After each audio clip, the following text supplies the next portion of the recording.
It really does feel like the price of, well, just about everything keeps going up, doesn't it? It certainly And when you does. try to figure out why, especially in areas like, say, insurance or the legal system, it can get really complicated really fast. Absolutely. It's not always obvious what forces are at play behind the scenes. Right.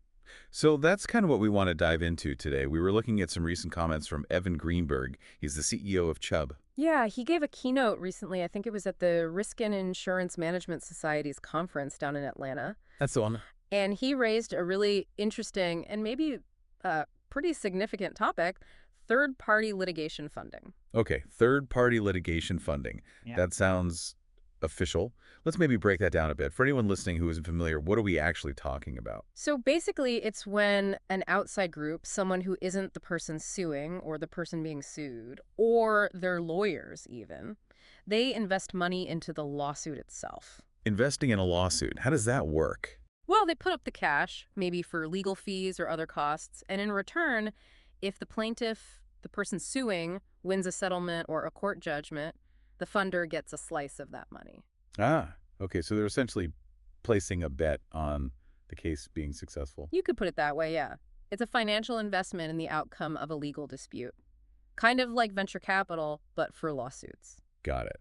And judging by the fact we're talking about it, Greenberg isn't exactly a fan of this whole setup. What's his main issue? Well, his core point is that he thinks we need a serious look. He called for a societal and business community examination into the real purpose and effect of this kind of funding. An examination. Okay. He does acknowledge, that sometimes it can help people who genuinely can't afford to bring a valid case to court. Access to justice, that argument. Right, that makes sense. Funding can level the playing field sometimes. But he argues that the vast majority, his words, of cases funded this way, where it's really just treated as an investment, are actually working against society's best interests overall. Against society's interests.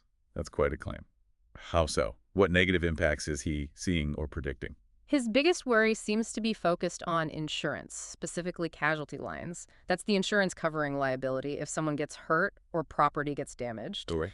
He believes this external funding is driving up both how often these claims happen and how severe, how costly they end up being. More lawsuits, bigger payouts. So the availability of money encourages more legal action. That seems to be his argument. And he connects it to something else, too. He talks about an aggressive trial bar being turbocharged by litigation funding. Turbocharged. Okay, unpack that a bit. What's the link there? He's suggesting that trial lawyers with this external financial backing have more resources and maybe a stronger incentive to push cases harder, maybe take more risks, go to trial more often, demand bigger settlements than they might have otherwise. So it's not just helping plaintiffs, it's potentially changing the dynamics of the whole negotiation. Potentially, yes. And he also puts this into a broader social context. He mentions things like shifting societal attitudes around social justice, maybe some anti-corporate sentiment, and juries potentially being more sympathetic to victims. Ah, so it's a combination of factors. The funding is like fuel on an existing fire. That's the picture he paints. Yeah. His concern is that all these things together, the social mood, the aggressive lawyers, amplified by this funding, are creating a situation where liability costs just keep climbing. And the consequence of that. Well, he predicts casualty insurance rates will probably have to keep going up just to cover these rising loss costs, which, affects businesses and potentially consumers too. So it ripples outwards. He sees it as more than just individual lawsuits. It's having a wider economic effect. Exactly. He actually called excessive litigation a tax on the economy. A tax. Oh, tech. How does he figure that?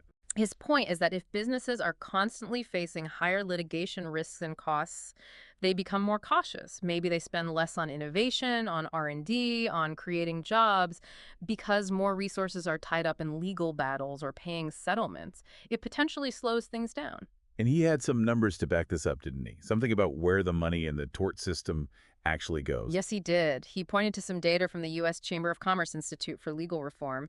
They looked at 2022 and found the total cost and compensation paid out in the tort system, that's the system for handling civil wrongs, was huge. $443 billion. Wow.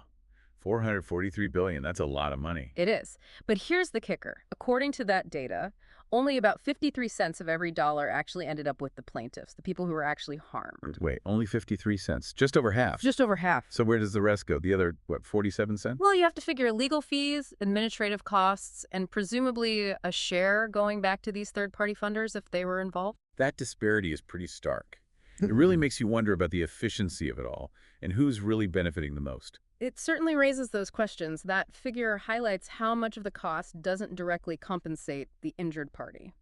Now, this litigation funding, it's not just a small fringe activity anymore, is it? How big is this industry becoming? No, it's definitely grown. There's data from Westfleet Advisors showing that in 2022 alone, the amount of new capital committed to these deals in the U.S. went up by 16%.